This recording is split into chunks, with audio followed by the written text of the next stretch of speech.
All right. What's going on, everybody? What's up, Dave? Hey, Dave. Glad you guys hopped on. Going live right here on YouTube and Twitter for this Gators Breakdown Plus chat. So, little different. So, you guys behave yourselves. No promises. But yeah, some polarizing topics. So, boy, little did I know how polarizing it would be when I posted the Billy Napier and USA Today ranking him 15 out of 16 coaches there. I had to explain myself why there was a little shock, but a lot of people definitely let me know they were not shocked by seeing Billy Napier ranked 15. So that was a pretty good conversation. We certainly have to chat about that. Also, On3 and them, Andy Staples in particularly, releasing his post-spring top 25, and the Gators are right there at number 10. And then some NFL draft talk as we look forward to next year. We did that on the weekend episode. We kind of peeked ahead and who could be drafted, but probably looking at it now, some favorable look aheads for some of these players that are on this Gator team heading into 2025 for next year's NFL draft. Caleb Banks, Tyreek Sapp, Jake Slaughter, Austin Barber, pretty highly ranked in a lot of these way too early 2026 mock drafts. We all know how they can change, of course, but pretty. It's cool to see that. When we talk about the 2025 team, and just kind of seeing, we haven't really been able to talk about probably a full Gator team being looked at in that way for the NFL draft in a few years. Dude, how in the heck can we have a preseason top 10 rank from somebody and then have a 15th ranked coach out of 16th? The math ain't mathing, Dave. Well, I mean, his ranking is due to his whole career at Florida. It's not just what we expect in 25. But it could improve. Yeah, those rankings could improve if he has a good season. But I mean, he's a 500 coach so far. And you know what? And there's kind of the way that I brought it up of like maybe seeing shocked in a way, and that was the way I explained it, is because it's pretty interesting to see both sides of it right there. When you do have Florida as a top 10 team, I believe USA Today also came out with their own post-spring rankings, and Florida was 11 in theirs. And it was a different writer who ranked Billy Napier 15 out of 16 coaches in the SEC. But that's why I found it a little shocking, is because rarely do you see a head coach ranked that low in his conference rankings. And look, it's all subjective, of course. But then on the other side of it, see the team being thought of so high. So obviously, when you look at it that way, is they think a lot of the roster Billy Napier has built, but looking at it the other way, that Billy Napier may be holding the team back. That Billy Napier, the game day coach, Billy Napier, the game planner, Billy Napier, the guy who's the offensive coordinator. That side of Billy Napier is not viewed as, and look, yeah, that's just one writer, USA Today, but it is a USA Today, a highly respectable source out there, a media outlet out there. So certainly some credentials to go along with it. But it is only one guy's opinion. Now, don't get me wrong, and I'll I'll try to pull up the rankings here as we talk about them, but it's not like you'd have him much higher given the who he's around. I'd probably have him around the 10-11 range when it's all said and done. So not where we want a Florida coach anyway. That's not acceptable, and that won't be acceptable after 2025. But I think that is the shock factor of it to me, is you have a lot of good thoughts about Florida heading into 2025 while the head coach is ranked so low in the conference. I don't know, Dave, from my perspective, and talking about USA Today, Wolken is not that well respected, in my opinion. You're right. You're right.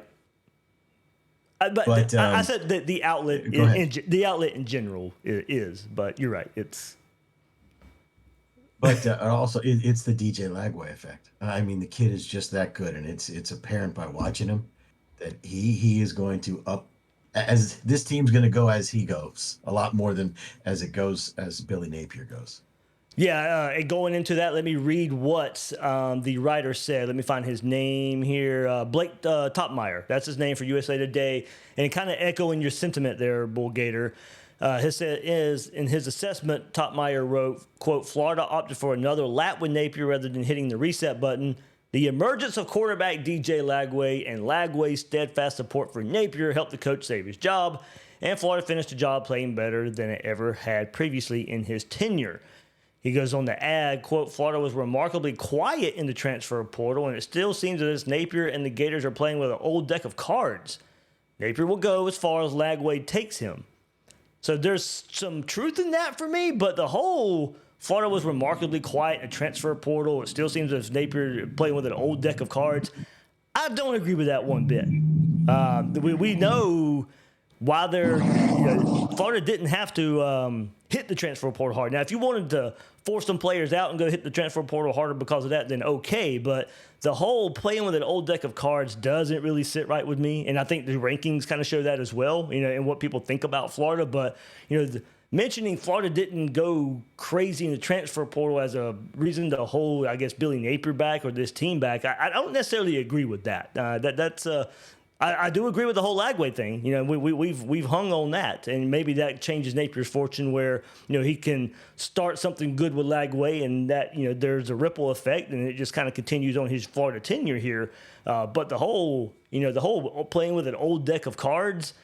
Okay, well, that's 4 or 5 offensive linemen returning. That's Tyreek Sapp and Caleb Banks returning. I mean, I don't necessarily agree with that angle of the explanation. And a loaded wide receiver room, loaded running backs. Yeah. We'll be okay. Yeah. I just don't. The whole transfer portal part of that and old deck of cards. That just it's not like Billy Napier's taught these guys into really staying because they didn't have Sapp, Banks, Slaughter. They're all projected to be first round picks in some of the mock drafts. So the whole old deck of cards that just rubs me the wrong way. I don't see what they mean by that because honestly, this team could very much win SEC. So I don't think we really need too much out the portal. I mean, we did grab players, but we didn't need to go crazy like Georgia did. Right, you weren't seeing mass departures from the team. You weren't seeing mass force outs of the squad either. I think Billy Napier has built and I think that's a lot. That's a lot of what I saw in the feedback when I posted the article on Twitter was, hey, he's kind of A or not A plus, but we think much higher of Billy Napier, the program builder, the roster builder, than we do the game day coach. And I saw a lot of that. So yeah, I think the roster's in a good spot where Florida didn't have to go to the transfer portal. We kind of know that Florida didn't need to go that way because they had some important pieces coming back. Now they did lose some guys in the portal, and you had to replace those guys in the portal. And we know it took some time to get a defensive lineman when they missed on some defensive linemen in the spring transfer portal. But the team didn't need to be remade through the transfer portal. LSU went heavy in the transfer portal to try and better their fortunes. Texas Tech and the Big 12 decided to do it as well. But Florida, and the way Billy Napier has said he wants to build this roster through high school and develop those type of players, it certainly it lends itself to not flipping the roster, and playing with an old deck of cards is not the right way to go about it. Yeah, I don't really agree with that reason. Go ahead. Instead of listening to Alphonse and Lindy's and USA Today, we should just pay attention to Reading Reactions magazine and just be okay. Yeah. Hey, Southern, mute your mic, please. I'm glad to do it for him. I mean, I'm like you. He's down in that. I mean, if we're ranking coaches for whatever reason, he's definitely in the bottom half. And it's mostly because of his game day coaching for me. I mean, if I had to put him, that's what's held him back the most. I mean, he has slowly, I guess, a late start to using the portal, or for whatever reason, not not using it more earlier in his like his first couple of years until he got DJ Lagway. But it's still the big question mark going into the 25 season is going to be the game day coaching, and is it going to cost us any games? Yeah, let's go through. As long as Lagway stays healthy, yeah, then that's the biggest question mark. Yeah, I mean that's going to go. That's going to go, a long way in carrying this team for sure. Let's go through the rankings and see where most of us maybe would place Billy Napier. Now, if you think 15, okay, because we can go that route with it too. But number 1, Kirby Smart. Number 2, Steve Sarkisian. Number 3, Brian Kelly. 4 is Kalen DeBoer. Lane Kiffin comes in at number 5. Josh Heupel 6. Number 7 is Elijah Drinkowitz. And here's where it starts for me. Maybe some people will throw Drinkowitz in there too, but starting right here at number 8. Shane Beamer at number 8. Mike Elko at number 9. 10, Mark Stoops. 11 is Brent Venables. Hugh Freeze comes in at number 12. 13, Clark Lee. 14, Sam Pittman. 15, Billy Napier. 16, Jeff Levy. Mostly, I think, start with Shane Beamer at 8 and Billy Napier to 15. You probably could make a case. Throw those guys in the blender, and however it shakes out, you probably got a pretty good. You probably got a pretty good ranking. However it shakes out. Now, I probably, for what he did at Duke, I'd probably have Mike Elko a little higher. Then I'd have him probably ahead of Shane Beamer. So I'd probably have Mike Elko at 8. And maybe at 7 in front of Drinkowitz. But, Beamer, I think you can make a case could be a little bit lower. Mark Stoops that's a weird one. If you take his Kentucky tenure, sure. But I think as we rank them right now, I can make a case for Billy Napier to be above him, above Brent Venables. Hugh Freeze at Auburn has been a disaster so far. Clark Lee, Sam Pittman at 13, 14. Like I said, I think you can shake those guys up and it can shake out any way you really want it to. But if I'm building a program, if I'm having to hire a coach today, I can make a case. I can hire Billy Napier before I hire Shane Beamer, before I hire Mark Stoops, before I hire Brent Venables, before I hire Clark Lee, Sam Pittman, maybe even Hugh Freeze too for what he's done the last couple of years at Auburn. So I think you can make a case for me to be Billy Napier to be around, probably that 10 mark. This is such a what have you done for me lately list. Yeah. Dude, Yeah. If you'd have ranked this 2 years ago, you'd have argued Mark Stoops could be like 4. Yeah, But it's not what have you done for me lately because Billy Napier ended the season on what, a 4 or 5 game winning streak? Yep. Yeah. It is 2-0 against Shane Beamer, but he's 1-2 against Mark Stoops. Lost to Clark Lee, lost to Sam Pittman. But it's weird because you got great wins against LSU and Ole Miss to end the year. So it really, Josh Heupel wouldn't have been number 6 2 years ago. No. I would put him above Pittman and Clark Lee. Yeah. But, and honestly, I'm like you. Beamer is probably too high. He had one good year. If you wanted to go head-to-head, then Napier's got him. But, yeah, the rest of them, regardless of the order, it ain't top 5 or top 3 where you want to be, so it doesn't matter. That's what we want to be. We want to have one of the top 3 coaches, so that means we're in playoffs every year. Yeah, to be fair, honestly, I think Brian Keller is way too high at 3. See, that's interesting. I was asked that morning on the radio up in Columbia, South Carolina. My good friend Will Gunter, he had me on, and we kind of discussed that too. And you can make a case for it. Would you can't really put DeBoer over him? See, that's my point too. I wouldn't either. Yeah, I wouldn't either. But if you're doing the whole tenure, I don't know because DeBoer did make it to the national championship. Yeah.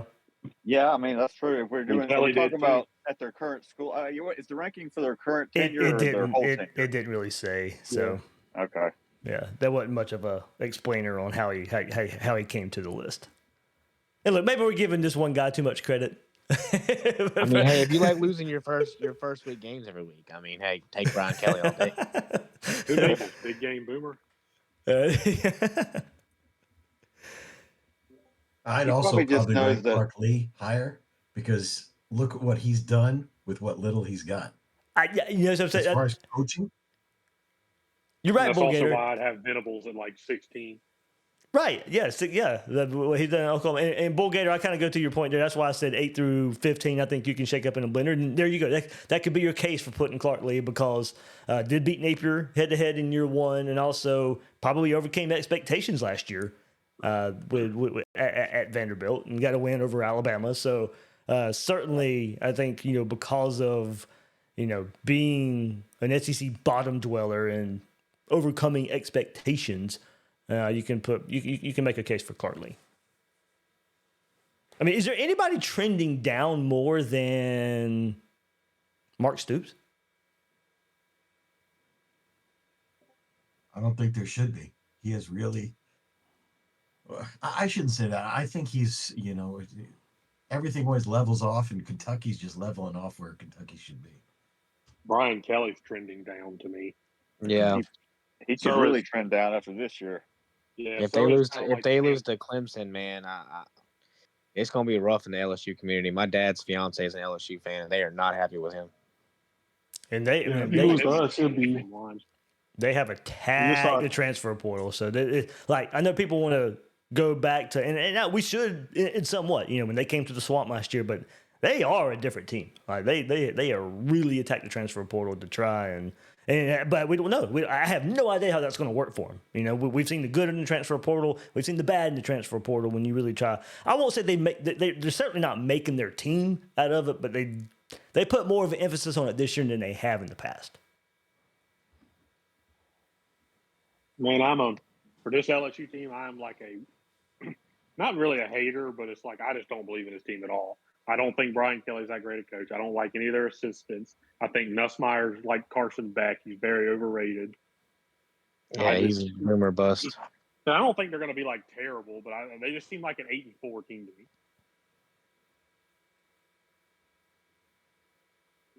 As long as I was one of those 4 losses is to Florida. I'm sure it will be. I mean, think about how hot that seat will get, though, for him. Y'all, you mentioned already, they open up with Clemson, and then it's Florida 2 weeks later? Yep. So, I mean, they could very easily fire Brian Kelly. They could. Yeah, I mean, we could have easily fired Napier last year, too, and we didn't. Yeah, but LSU's serious about winning. Yeah. Like now. They fired Ed Orgeron 2 years after winning a national championship. Yeah. Some comments there some comments from the viewers out there. Thanks everybody hopping in right here. Bashay G says Napier's a terrible game coach, and as I said, I think that's where a lot of it comes from. Certainly for the fan base. I mean, that's a lot of the feedback I got yesterday on social media, of course. Ivan Figueroa says, geez, he's under Freeze, Lee, and Pittman. Yipes. Gator Mike 15 is mad crazy. He goes on to say, I'm not a Billy fan, but 15 is low. Gmail says, given the nation knows that Napier stinks. And then Bree MC says, I mean, why should he be ranked any higher? Relationship builder, momentum user, OC, recruiting, game plan. I mean, like I said, I think the roster is good. And if you think Florida is the top 10 team this year, I think you can make the argument that he should be above 15. And I'm not saying go rank him in the top 10 and go rank him in top 8 in that list, but you can make a case for him to hover around that 10 spot. And look, after this year, he better firmly be in the top 10. We better be seeing Napier in that probably. He's going to have to do a lot to overcome and end up in that probably 8-7 range. He probably that's a college football playoff appearance waiting on you, but it still also would be a what have you done for me lately, kind of like you guys going back, and not necessarily for the whole tenure. But you brought up he's 19-19 right now going into 2025 with a 4-game winning streak, 2 of those wins being very, very big opponents. So the arrow's trending up. I think that's why you could probably make the case, it's given the reputation that you think this team has going into 2025. Well, where would you? Because I can see this team winning. Like, so I can see this team winning the SEC. So what will be our perception of Billy if he holds that championship, at least SEC championship? I mean, hooray! Awesome, finally. Yeah, for me, winning the SEC would mean more than making a college football playoff appearance. Like to me, I think a whole lot of him if he made the playoffs. I'd think even higher if he wins the SEC, because if you win the SEC, you're probably a top 5 team. You're in the playoffs. Yeah, you're in the playoffs. Yeah, you're in the playoff for sure. But then you are fighting for a bye. You're fighting for a home. You're fighting for a home playoff game. If so. I mean, if we win the SEC this year, then that basically confirms that Billy was right with his game plan for the program, and we were wrong. I'll take it. Well, I really hope I'm wrong. I hope I've been. Yeah, wrong I'll take being wrong. I will gladly eat crow. So let's. Hey, yeah, there will still be SEC. There will still be people who won't give him the credit, and it will be more. It's Lagway, and there will still be the people who will say, even though Lagway has another year after this, we'll still say, well, let's see what he is after Lagway. You'll still hear that. That is a valid criticism, because I mean, there's a lot of coaches recently that have that example. Look at Norvell without Travis. Look at Orgeron without Burrow. I think that's just football in general. You got to have a quarterback. If you ain't got a good quarterback, you're not going to be successful. So I mean, you're probably not going to have another DJ Lagway, but the next guy coming needs to be really good too. I mean, you can even say. And that's a really good point. I was listening to Andy and Ari, their show this morning on the way into work, and we've seen it both ways. Go back to last year's national championship game, and you had Riley Leonard versus Will Howard. Those guys aren't high draft picks. Those guys, aren't going to win the Heisman Trophy. But that was a change from recent years a bit, where you were having your Joe Burrows and your Trevor Lawrences and your Jalen Hurts, your Heisman, Mac Jones, your Heisman type of quarterbacks to carry you to a national championship. But what Michigan did to win a national championship, what we saw last year. Now, don't get me wrong, you still got to surround those guys with a ton of talent. And I think for Florida's roster, while we think we like this roster and it's in a good spot, it's not your traditional what we've seen from Ohio State and what we've seen from Georgia and what we've seen from Alabama. So that's why the Lagway storyline is going to be even more so.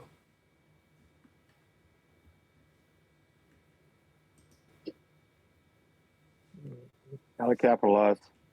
It's got to be. I mean, we got to do it this year. Yeah, I think Napier's biggest downfall is just his in-game adjustments. I mean, not to put it all on, one person or whatever, but I mean, we lost that game against Kentucky a few years back because he couldn't pull Anthony. We all saw that Anthony was not having the greatest game. I mean, we easily could have just kept the ball on the ground, ran the clock out. We were winning that game, 16-9 going into halftime? Something like that.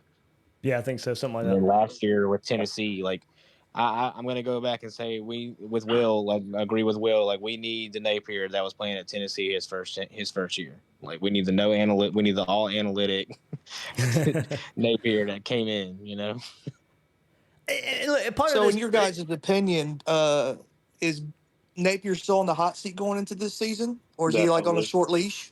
Yeah, for sure. Yeah. I mean, he won a little more leeway, but you can't go out there and have a disaster every year, especially with now the expectation coming up. I mean, there is now a higher expectation with this team. So I certainly think, he's still on the hot seat. You can't go. You can't go 6-6 anymore. Not as much. It's not starting on fire like it was last year. It can get there, but you're right. Don't go 7-5 again. Yeah, don't go 7-5 again. Hey, it's gonna be back hot first loss. That's just. It definitely will be. Fair, especially if it's early in the year. Like if you don't have a win to fall back on yet, like if you go to LSU and lose, the season's gonna be hot. You better win next week. You better win next week at Miami. Yeah. So is the minimum 9 wins? Yes. 10.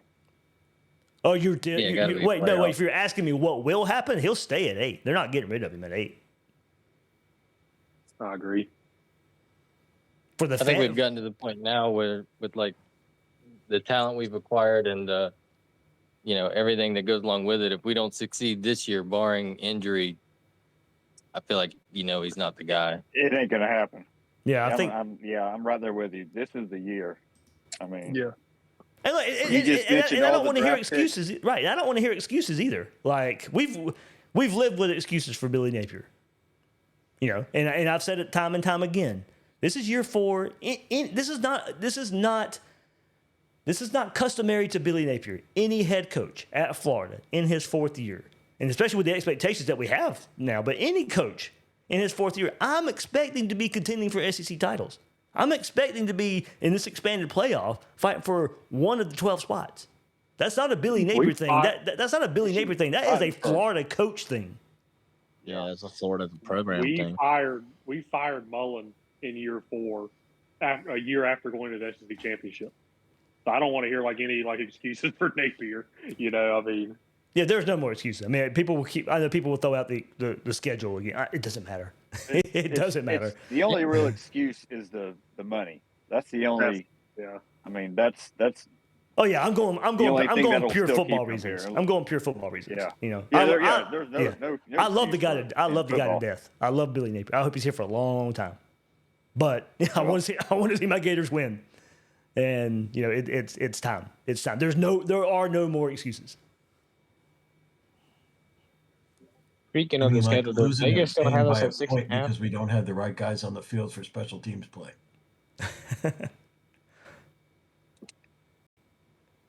Speaking of the schedule, does Vegas still have us at 6.5? I believe so.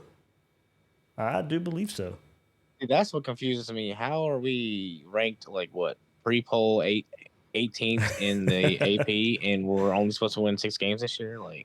Because are we good or are we 15th not ranked good? coach.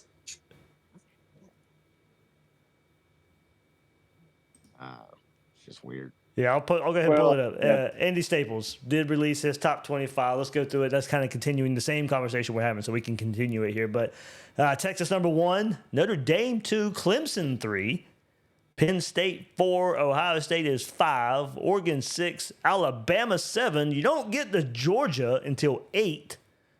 Illinois is 9, Florida 10th, Texas Tech 11th, South Carolina 12, Auburn 13, SMU 14, LSU at 15, Arizona State 16. Coming in at 17 is Michigan, and then BYU at 18, Ole Miss 19, Miami 20, Tennessee 21st, even without Nico.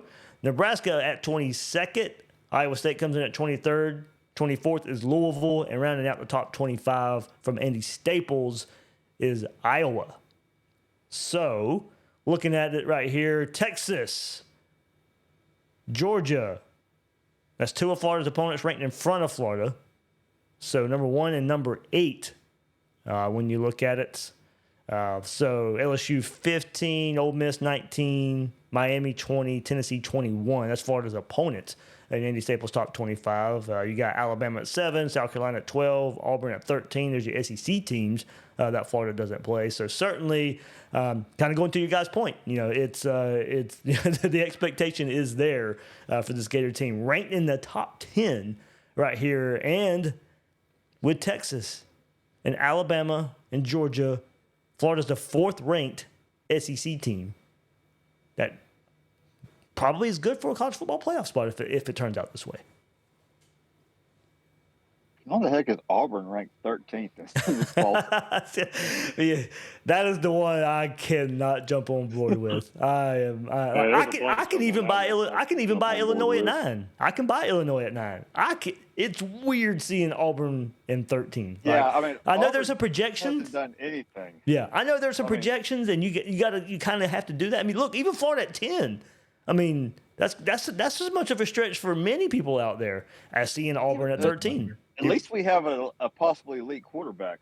Yeah, exactly. There you go. You can make that stretch with a DJ Lagway. Yeah, Auburn don't have a DJ Lagway. With the finish to the season and a DJ Lagway and the guys coming back, you can see, you know, 10's probably too high for a lot of people. I will admit that. If I wasn't a Gator fan, I probably wouldn't have Florida 10. Honestly, I'd have them top 15ish. Yeah, as a Gator fan, still. Yeah, I'd probably top 15ish. I feel comfortable about. Yeah, 15. Yeah, 15 to 20. I mean, we didn't end the season in ranked, so I mean,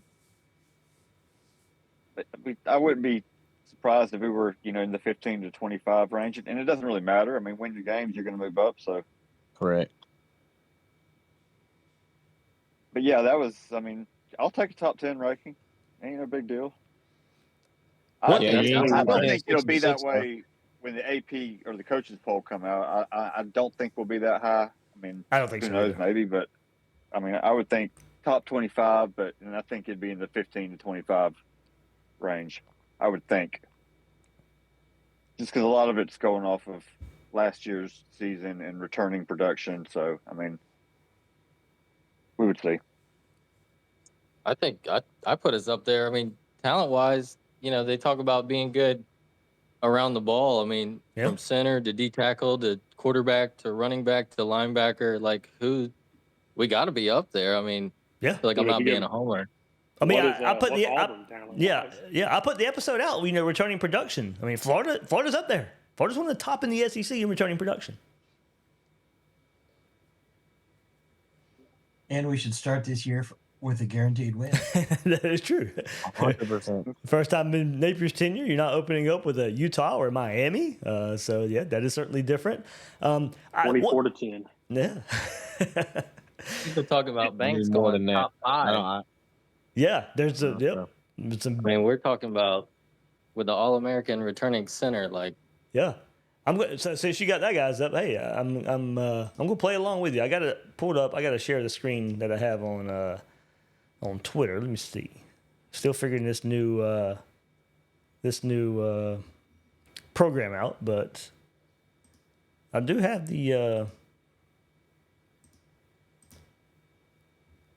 a draft from Travis May. Of a site out there. It got shared pretty good bit. Their share That's screen. the one I'm thinking of. I do not agree with that one at all. Yeah, it's pretty high. Early consensus top 64 prospects for the 2026 NFL draft. So I know it's probably a little hard to see there on. Yeah, I can't. It won't go any higher. But start looking at it. Caleb Banks, 26th overall, and this is just top prospects, not where they'll be drafted. So of course need comes into it as well. But 26, Caleb Banks, 26 overall prospect. At 29 is Tyreek Sapp. There, Austin Barber at number 36. Was kind of surprised. Well, did I miss Jake Slaughter? No, Jake Slaughter's 46. No, he's at 46. Yeah. He's way down there. Yeah, so they have Barber ahead of Slaughter. Now, position might have something to do with that, tackle and center. So, I think when you look at it was like the last that, time a center went like in the first round, period? that's a good point. And then at number 64 is Trey Wilson. So that's what, 5 of the 64? And then, as you guys mentioned, I think on the CBS Sports had their mock draft. They had Caleb Banks going number 4 overall. Wow. To the Jets. That is not happening. So, I mean, there you go. I mean, it's, certainly, I think that's why you can see there's a lot of talk behind this team and, why we go back to the Billy Napier being 15th. The team's ranked high. You got some draft prospects here that are ranking pretty high here. I mean, there's Florida's a polarizing team on the sideline, on the field. Looking forward to the NFL draft. I mean, this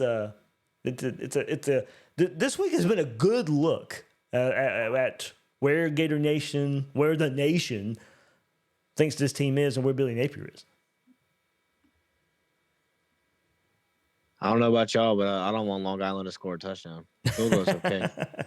They shouldn't score a touchdown. Our defensive line should, pick up where they left off last year. I mean, we lost Cam Jackson, we lost Des Watson, but if everything that they're saying about Jamari Lyons is any true, I mean, it really shouldn't have been that much of a fall off for me. We got George Gums, Tariq Sapp, Cam Jack, or is Cam Jackson? Is that the right one? I'm not thinking somebody. Caleb Banks is the one I'm thinking about. Right? Yep. Yeah. They're all coming back. Like there should be no issue on the line for me. I think depth. I mean, I like the starters. I really do. I think certainly get into the conversation a bit too with Florida do bring in Brendan Betts. First time we've gotten together since that happened right here in chat form. So certainly helps with the depth there after DeAndre Robinson goes to North Carolina. But yeah, I mean, there really is a lot to like about this team. I mean, there is. And I think, when you see a ranking of 10, when you see a ranking of 11 and around that, I mean, you can certainly justify it with DJ Lagway at quarterback. And elevating this team, elevating this offense. So like I said, 10 is probably a little high for me. I got no issue with it whatsoever. I think one of the biggest takeaways is, and I kind of agree with it, but it's just odd seeing it. Georgia at number 8. Yeah. Yeah, I'm not high. I mean, how do we feel about Georgia though this year? I mean, how are they going to score? I don't think that quarterback, he had a good game that first game, but that's because they didn't really know what they like to run for him. They didn't know how he plays. And then you saw that second game. I don't know. I just don't see enough athleticism to overcome what to really be like a force offensively. That's just me. I mean, I also wasn't really amazed by their receivers last year. Carson Beck wasn't making the greatest decisions, but their receivers also weren't helping him out very much either. They just dropped balls left and right last year for them. So yeah, they're certainly trying to fix that issue. Of course, going into the portal to attack. This is the first to for attack them. that This issue. year, they really attacked the portal more so than they've ever done it. Yeah, Zachariah Branch, Noah Thomas. they lost a lot of defensive production too, didn't they? Oh yeah, I mean, it felt like every pick in the first round was a Georgia defensive player. Yeah. I mean, Michael Williams, Warren Brinson, gone. Jalen Walker at linebacker, Smell Mondon. I mean, it's and I hope it finally comes true in a way. Kirby Smart has himself said, so this is not me putting words in his mouth. This is not me making anything up. He has said, hey, look, with the way the transfer portal is and the way NIL works, like our depth has been hit. More than it ever has been. Our twos are not the same twos we had in 2021, in 2022. It's a lot different now. So maybe they don't reload as good as they used to. You just can't keep stockpiling all those highly rated kids out of high school. They're gonna sit for 1 year at most, and if they don't see the field, they're going somewhere else. I mean, those highly rated felons he's got over there. But they get Adrian Maddox out of the portal, the safety we were going after as well. Branch's brother, Zion Branch, there from USC, going to fit in there. But they lost Malachi Starks out of the defensive backfield, but return Jalen Everett, KJ Bolden. I mean, so it's but yeah, at receiver for sure. I mean, they've got to do something there. They had a ton of drops last year. Dominic Lovett's gone. Arian Smith is gone. But they bring in Zachariah Branch, Noah Thomas. So Georgia's interesting. I certainly can, I certainly can see them being at 8. Do we know where Dane Key went? I know they were trying to get him out of the transfer portal. I don't remember. Did he go to Nebraska? You might be right. I don't know where he went. That's a good question. Dane Key. Let's see. It is Nebraska. It is. Yep. I think we saw last year, though, if you don't have the quarterback, the portal haul don't really mean that much. And I just don't see Bobo. Like, he's a good offensive coordinator. I'm not saying he's bad, but I just don't see him being creative enough to make up if they don't have the quarterback. Yeah. Spread it out and get it to Branch and stuff like that. Dave, I don't know if you commented on this in some of your past broadcasts, but trading Bet for Robinson. Do you think we traded up, traded down, or it's a wash? At this point, I think it's a wash. Now, given Robinson had last year in the system, I think you could probably lean towards him, being with the team and all that. But Bet coming from pretty much the same exact defense under Dave Aranda, it's that same defense that came from Ron Roberts. So that's pretty much what makes it a wash to me. You're similar, and look, I haven't gone back and compare, and look, I'm not a scout at that level anyway, but very, very similar. Pro Football Focus numbers as a freshman. Now you got to gauge, being in the Big 12 versus the SEC. But fourth highest rated freshman interior defensive lineman there a couple years ago. So I think it's a wash. I mean, it seems like on the surface that it's a wash to me. A wash is better than downgrade. Yeah. It's pretty close. He plays DT, right? Yeah, he did move. He played some nose and he played some defensive tackle. But yeah, he's gonna be closer to the center. So he's more of like a run stuffer, I'm assuming. I mean, he's gonna be. I think mostly the way I see it, him mostly taking Caleb Banks' spot when Banks needs a breather. Now they can be on the field, a little bit together, but I think when you look at your top two, it's going to be Caleb Banks and one of Mekhi Burrow, Jamari Lyons, and then the other one of those will be paired with Bet. I got you. So I think it's a 4-man. That's your 4-man, interior defensive lineman. And I've reached the point now where I don't really question his evals. Yeah, I think on the defensive side, the thing I'm most worried about is our cornerback room, just because of the injuries from our previous starters. But it's good on your, from what you were saying, like with the young guys getting reps right now, it's really, really good. Because when they do have to step in, if something happens, they have the experience, or theoretically should. Time for them to grow up. Yeah. Yep. Hey, look, and to me that might be college football now. I mean, you've certainly got to look around different programs, and I don't know other programs as well as I do Florida. Of course, I follow them, but my thing, if any program out there right now would be going through a rash of injuries, are they pretty much in the same spot? I think a lot of your depth is going to wait. Like, you're relying on your starters, and you might have some okay depth, but besides that, you're probably going down to redshirt freshmen. Yeah. Yeah, it's like we just talked about that Kirby Smart was complaining about. Yeah, right. Anybody who thinks that they should be on the field they're not going to stick around if they got a shot someplace else. And then now throw money into the equation. If somebody offers them more money, then they're going to go. Dave, where's Lyons and Gates in their recovery? Gates is, of course, way behind, but just I won't say behind as in where he should be. He's just behind because he got hurt in November. So it's gonna take some time. I'd expect him back at some point in the season. So I just think he's progressing naturally. He got hurt in mid-November. Yeah, Ole Miss. Yeah. So that was going to take some time. Lyons, and I've said it on the podcast, I was surprised he was moving around as much as he was in spring. Now he wasn't a full go. He wasn't a lot of 11 on 11. He didn't play in the spring game. But when there was videos out there of him, hitting the bag and going through the drills in spring practice, and he was moving around a lot better than I thought he would be, because especially coming into spring. Now, I didn't ask around about it as much. I just kind of wanted to wait and see what would happen with him.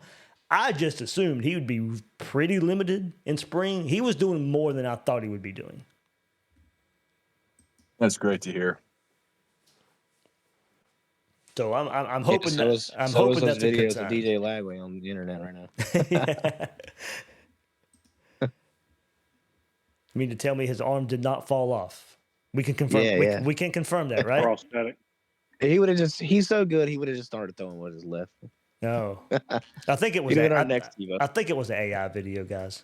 I hate to burst your bubble. I think it was an AI video. Never know in this world nowadays. It's funny because I work in media at Channel 4 here in Jacksonville, and there's like these. We were having fun with it in like a meeting, like, can you tell the difference in a photo or an AI photo and a real photo, or what's this is an AI generated photo? How can you tell? And I'm telling you, from 2 years ago to now, it is astonishing how far that AI technology has come. Because 2 years ago, it was really easy to point out. Now, whew, man, it's scary. I don't know. Go look at what my older cousins post on Facebook. You can point those out pretty easy. Oh yeah, you're right. Yes. There is there is a element of it still. I've seen a picture of a horse that was 12 feet tall. It's like, y'all thought that was real?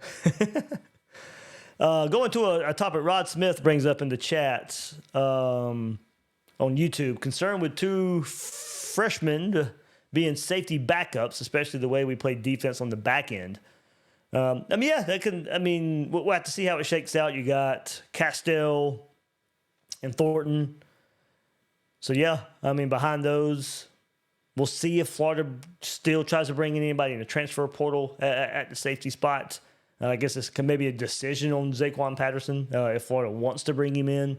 I guess roster room might be part of that as well. But then, Hilton Drake Stubbs, Lagonza Hayward. Lagonza Hayward's getting a lot of run at nickel as well. So, I think that's just the nature of college football right now. You really want to stay healthy, so you don't have to rely on freshmen. I saw a rumor about Asa Turner. Have we heard anything about that? I mean, did he actually get the medical thing that he was going for? Or? I think he's supposed to, but I have just been told numerous times, do not expect him on the roster. So whether they... it's not like he showed a whole lot last year. He got hurt in the Miami game, and then we didn't see him again.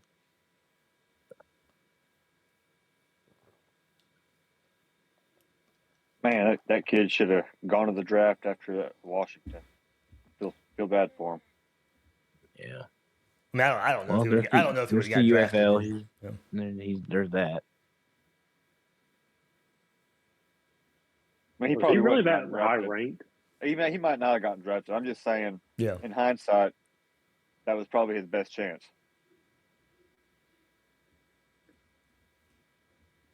Anything you guys, I guess we talked, Brendan Bet, but, we're post-spring here. We've gotten some rankings.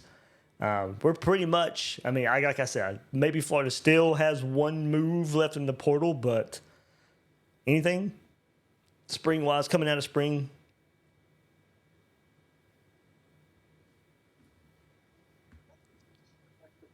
Are there any tackles? See how bad FSU is. Targeting? What was that, Lagways King, Arthur? Are there any offensive tackles in the portal that, we're looking at or targeting? Not to my knowledge. I think it's a secondary get right now, somebody in the secondary, if there's going to be one. Yeah, that's my biggest concern. I'm not really too worried about offensive line. Not this year. No chance we grab another running back? Why? What are we trying to be, Alabama 2013? Hey, April Fool's Day was a month ago. That was good. It's not football related, Dave. Yeah. But I got to give a shout out to my guy, Amart, Elijah Martin today on the OGs. Coming from someone who's constantly complaining about officials. Yeah. He made a comment to Udonis Haslam talking about, man, you got a couple bad calls in that game. He goes, man, we got bad calls all year. And Walter Clayton goes, man, we can't talk about that. I'm like, preach. You're so right, we did. That's funny. Because I bet you were, I bet you had a sense of vindication there, Bull Gator. Oh, you have no idea. It was cathartic. Q Lee on YouTube says, better get a defensive tackle. Do you mean in addition to Betts, Q Lee, or is it, do you want another, or is it he's not good enough, or I think there's a couple ways to look at that. So, well, weren't they talking about the fact that we needed depth at defensive tackle even with right Robinson? So this would be another depth piece. Yeah, right. I mean, the plan. I think that what's concerning is corner. Yeah, Devin Moore, Dijon. We'll see what. All right, Q says, another one in addition to. Yeah, I mean, like I said, we thought that was the plan anyway, of course. So, I mean, I don't know if there's another one in the work. I haven't heard of one. Is there one even worthy of going out there and getting? I think that's probably something we'd have to look at. Maybe there's someone we can tamper with. Yeah, there you go. That's the other angle to it all. But corner, Devin Moore, Dijon. I mean, what can Cormani do? I think it's probably the biggest question at corner. I mean, I like Devin Moore and Dijon. Those guys can stay healthy. I like that. But of course, Devin Moore, we don't know. Can he finally stay healthy? That would be the question. So if not, if Dijon stays healthy, he's come back from injury as well. But I wouldn't say injury history or anything like Devin Moore, of course. So, but if Devin Moore goes down again, are you sliding in Cormani? Are you sliding in Jameer Grimsley, who's also coming off an injury? So it is. I mean, there's a lot of injury question of guys really having to bounce back. Caraway, of course, comes in at the transfer portal. I think not really turning heads by anything or standing out there, but it is another body that would be in the mix. Yeah, that could potentially be a real weak spot for us. Yeah, and it really just comes down to Devin Moore being healthy. I mean, he's been here for this is going 4th year. He's been hurt 3 years now. I don't like our odds if that's what it comes down to. But it would be nice to see him last the whole season. And for him too, because I think he's NFL material. He's got size. He's got speed. He's got what you want. He just cannot stay healthy. I mean, I mean, I hope so for him, man. Like, stay healthy. And I mean, it stinks. We might only get one fully healthy year out of you. I mean, Jason Marshall just got drafted as well, coming off an injury, but he didn't have the injury history that we've seen from Devin Moore. If it happens to Devin Moore again, I mean, that's pretty much his whole career that he's been on the bench more than he's been playing football. Yeah, he needs a lot more film if he wants to extend his career past Florida. I mean, yeah, I hope, man. That's going to be a position that's going to be hurting if one or both them corners go down. I mean, I think Cormani could probably. We got to see. Cormani could probably step up and take the place of one, but I mean, and we got to see some more physicality from him. He's got to go and he can be more of a willing tackler and a physical player. Yeah, consistency. Yep.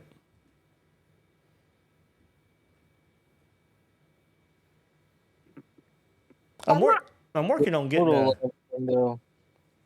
No, go ahead. Who isn't? I mean, everybody's dealing with depth issues and stuff, I would imagine. I think just because we're hyper focused on the Gators, we're worried about it. But I bet everybody has an issue one way or another. Oh yeah, there's probably 2 positions on each team. No matter where you're at right now, they're like, oh man, we can't afford injuries here. And look at Georgia last year. I mean, they suffered injuries along the offensive line. Don't get me wrong, they still won the SEC, and that's a product of their recruiting. But that team was held back a bit because of all the injuries they were facing on the offensive line. Their running game never got going last year.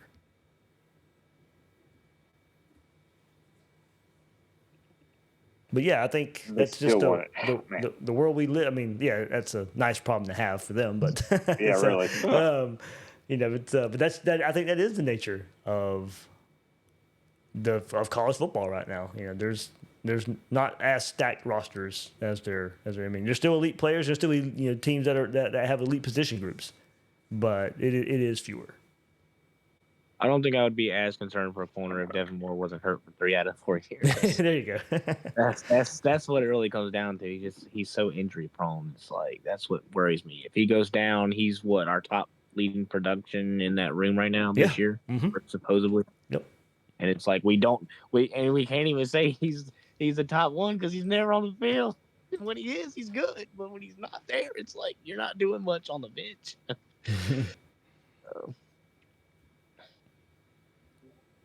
By the way, is Cormani still a preferred walk-on, or is he on scholarship yet? He's got a scholarly now.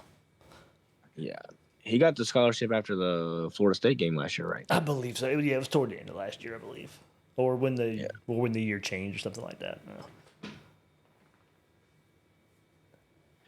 Yeah, he's definitely shown some flashes of how he can be pretty good. You got to be a little bit more physical, like you said. You get that lockdown corner role that he seems to fit. It'd be interesting how much more weight he's put on. I mean, you could see it at the spring game and throughout spring practice. He got bigger. I mean, you could clearly see it. There's just got to be a little bit more. Yeah. Soderquist hopped in here. I think he's getting ready for his high top show tonight. Sorry, I'm eating. That's why I didn't want to talk. But No. yeah, I'm in here. I'm chilling. I hear you. I see you. I see you. You really also risk, if you bring in another guy now, they're going to want to know what is he making. Then people are going to want more money. They might transfer out because they've been promised playing time. You don't want to get into that at this point. I don't even know if there is because the portal's closed. Like, I don't even know. Like, besides Daquan Patterson, who Florida has hosted, and I think they're moving on from the Michigan State kid.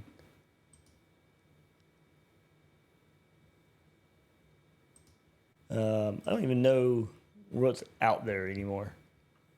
Is there a diamond in the rough Triquest Bridges in the portal where he's like really classified as a dude, but he can play corner?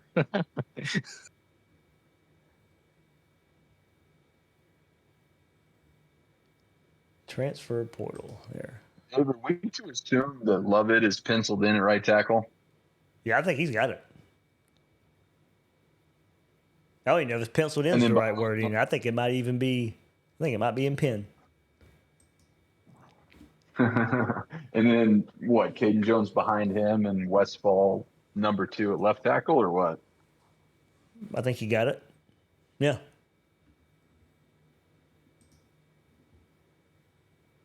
I think you about nailed that one. I'll tell you what, I'm really liking Jacoby Jackson right now this year. Yeah, I don't think that was a spring game performance, and that's all that's going to be. I think that was a nice preview of how he's going to be this year. I mean, probably not that dominant. I don't mean that dominant every game or anything, but I think it's he's. It tells me he's going to be he's going to pick it up from what he was last year. The not Talk about diamond in the rough. What was that? He had some really good runs last year. I mean, it was few and far between, but like you remember the run against Georgia. One of those sticks out to me, but I'm trying to think of others. But I remember him. He had some really good runs. Ball did too, obviously, but I think he reminds me kind of like Scarlett a little bit, but a little bit more powerful. I kind of liked it how he took off in the spring game too, and he kind of left everybody on that 90-yard run.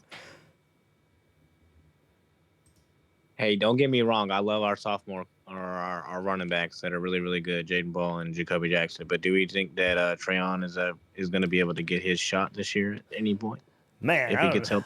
I don't know. I mean, I would assume they've had the conversation, and he's sticking around. I mean, we just saw he graduated in 2 years. And I knew that about him being here in Jacksonville. The kid's smart. It's I'd love to see it. I do think for him it is a kind of a mark of patience, and it's been aggravating. Getting injured last year, and then a true freshman coming in and lighting the world on fire, and a JUCO guy coming along with Jacoby Jackson and getting reps. But I mean, he's gonna have every chance to prove it. I mean, I think. That position, we know if you've proven you can produce, you are going to play. You are going to get the ball. So the ball's in his court. I mean, if he can go out there and prove that he deserves the ball in his hands, he will get the ball in his hands. Get on him for getting his degree, but he's probably third back right now. He's probably third string. Oh, yeah. Oh, yeah. 100%. Yeah, he definitely is. Easily. I mean, they like KD Daniels, too. So, I know there were some rumors, last year that he may transfer away from the program, but he's deciding to stick around too. So, man, I mean, it is a deep room. It is a deep room. Dave, did you ever go see him in high school when he played high school? Since he's from that area. Oh, Treyon? Yeah. Oh, yeah, for sure. Yeah.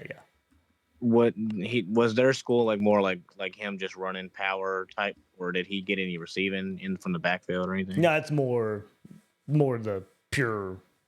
Pure running back, giving the ball, and let's go. I mean, there was a little bit, but he got hurt. Yeah, he got hurt during high school, and then that kind of he dropped a little bit after that. I forget where he was pretty highly ranked at one time, and then dropped in the rankings. See if I can right after he committed to Florida.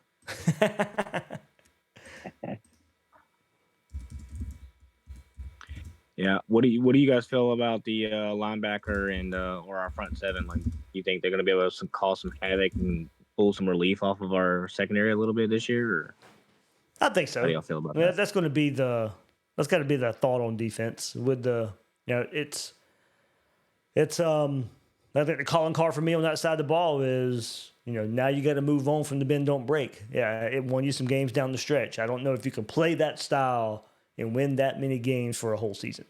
So I do think, up front, we got to see more consistency. That the Caleb Banks and the Tyreek Sapp, that more Tyreek Sapp, he was more consistent, I think, throughout the season. But that November we saw from Caleb Banks, all right, we need to see that game one. We need to see that, in the first game. We need to see that from the get-go.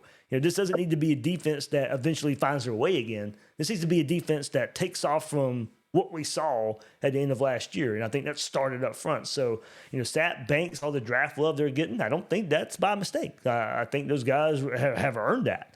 It was a big deal they came back. So I do expect Florida's defensive front to be much better. Hopefully, you have some early down success and you can have some teams living that third down, because I think that's where Florida really, really can make some headway.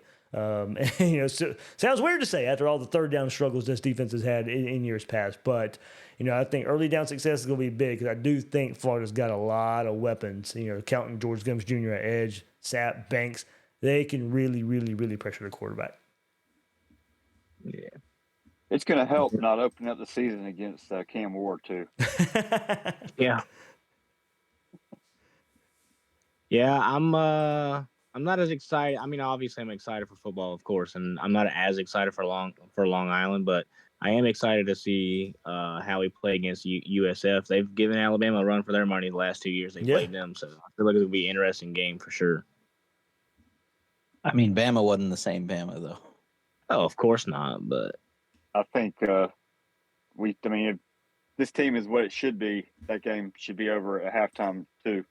But you never know. Yeah. I think it's all eyes on LSU. I'm going back. Yeah, okay, I'm going back and here's looking my at thing it. about that. Yeah, Trayon Webb. Trayon Webb early on in the recruiting process, he had like a 98 grade, and ended with a 89. I liked what I saw from Trayon when he played. To my point a minute ago, if we were to lose within, week 3 or 4, who would you? I mean, not saying you want to lose, but who would you accept a loss to? Would it be LSU at home, like at LSU, or going to Miami and losing that game? If you're going to give me my preference, I don't want to lose either one, of course. But if you're going to give me my preference, let's go to Baton Rouge and lose and beat Miami. I think I would go the other way, because it's a conference game. I would rather I was thinking. Yeah, I would beat LSU and lose Miami, because who cares? I mean, that's a non-conference game. Who really cares? That's just bragging rights for fans. I got you. I got you there, but I think an LSU loss could hold more weight at the end of the season. So if you're fighting for a playoff spot, I think LSU's going to be better than Miami. And that's fair. And I think that could. I think an LSU win. I think a win on the road though looks. That's looks good. Better That's a good point too. in LSU. That's a good point. Well, you also got to factor in like recruiting in the state of Florida too. That helps. Yeah. And the rivalry. I mean, I can't stand Miami fans. Yeah, LSU too. Yeah, That's mutual. We just beat LSU, so let's get a win over Miami. Yeah, I could probably handle personally more a loss to LSU than I could Miami again. Yeah. My biggest thing, and this is just kind of how I've been looking at it and talking amongst like some of my LSU buddies, because like I said, my dad's fiance is an LSU fan. She graduated from LSU, so I know some LSU fans, of course. I don't know if they're gonna make that a night game 100%, but I guarantee you, if they beat Clemson and they beat that second team, it will 100% be a night game. It's primetime SEC first game of the season. It'll be night, 100%. Well, let's see. Let's see what other games are that week. Florida, LSU. So you have You have Arkansas, Ole Miss that week. You have Georgia, Tennessee that week. 2:30 game. Texas A&M, Notre Dame, and that game's in South Bend. And Vanderbilt, South Carolina. So Vanderbilt, South Carolina, there's your SEC Network 7:45 game. It's definitely going to be a night game if that's the lineup. If that's the lineup, you're probably they'll put Georgia, Tennessee at the 2:30 slot or 3:30 slot. 3:30 slot. Eastern time. Sorry, I live in that's right. Central time. So, but anyway, that would be the afternoon game, and they'll save that LSU Florida game for ESPN at night. Yep, I agree. That's probably the way it would go. So yeah, you're probably right. You probably could go ahead and book it. LSU Florida's going to be a night game in Baton Rouge. Because there is not much there besides Georgia, Tennessee, and Tennessee with no Nico, and Georgia only plays Marshall and Austin Peay before that. So I could see, especially if LSU beats Clemson. Oh yeah, if LSU beats Clemson, is 100% a night game. Yeah, I gotta go. Dave, we gotta do a collab again soon on High Top. All right, man. Let me know. I'll try to quit being a stranger. All right, man. See y'all later. See y'all. Have a good show. But yeah, that's a good look ahead. I think, that is that's probably what's going to happen. I'm interested in the Miami start time too. It's September 20th, so it's still going to be hot as Hades. And man, Florida Miami day game. Remember the last time it'll be a morning game. Yeah, I remember the last time we played there. It was that noon game where Jeff Driscoll's all sweating all over himself, and you could see through his pants. And but yeah, how do y'all feel about Texas at home? It's LSU, Miami, bye week, Texas A&M. So, tough stretch. That is a tough stretch. I mean, that's the season defining stretch for Florida. Yeah, that's it. It's early in the season. You'll get a lot. I know people. If it's a bad start, people will say, "Oh, well, remember what happened last year?" Okay, You got to go 3-1 in that stretch at the minute. I mean, that's if you want to. You still got Georgia and Ole Miss, and you still got more games down the road that are. But I think you need to go 3-1 in that one. Are we really worried about Austin Simmons? Yeah. I won't say I'm scared. Terrible last year. I wouldn't say I'm definitely afraid of him. But Lane Kiffin's gonna have a quarterback. Yeah, Lane, he's gonna have a good offense. No, they may not be ready for Florida. They may not be ready for Florida. Look, Jackson Dart. He still threw for a ton of yards on Florida. He just, didn't have a clutch gene in his body that day. Yeah. Threw some really. Yeah. Stupid passes. Yeah. The first two INTs really got to him. You could tell. Yeah. He was crying on the sideline and everything. So. But yeah, that's in Oxford. They might want a little. It's a revenge a year later, but Ole Miss the week before has the Citadel. So there you go. Yeah, I definitely wouldn't take that game lightly. It's now they were coming off a bye week. The road in the SEC is gonna be hard. Yeah, they were coming off a bye week last year. What's Texas schedule before us? Obviously, I'm sure they got a bye week. Texas, they say Florida. They have Sam Houston State, and if I'm not mistaken, they recently changed that, right? Didn't they? There was something like that as of December 11th. That might be old. There might be they might have changed that for a. Let me figure out. I thought there was something different they did with their schedule.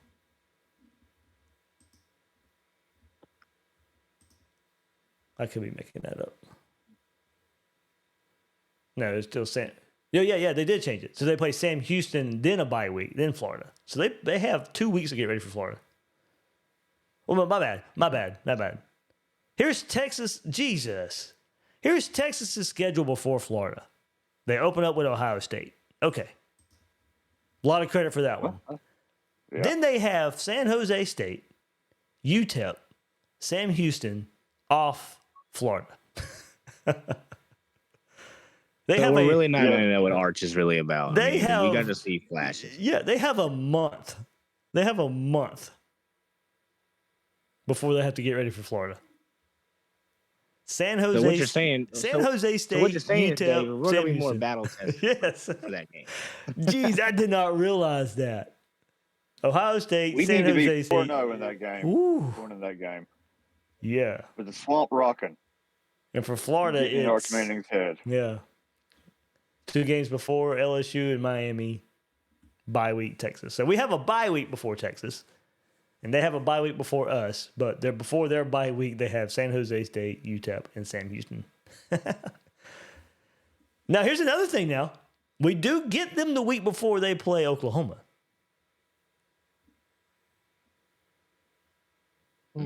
So, any kind of look ahead, maybe.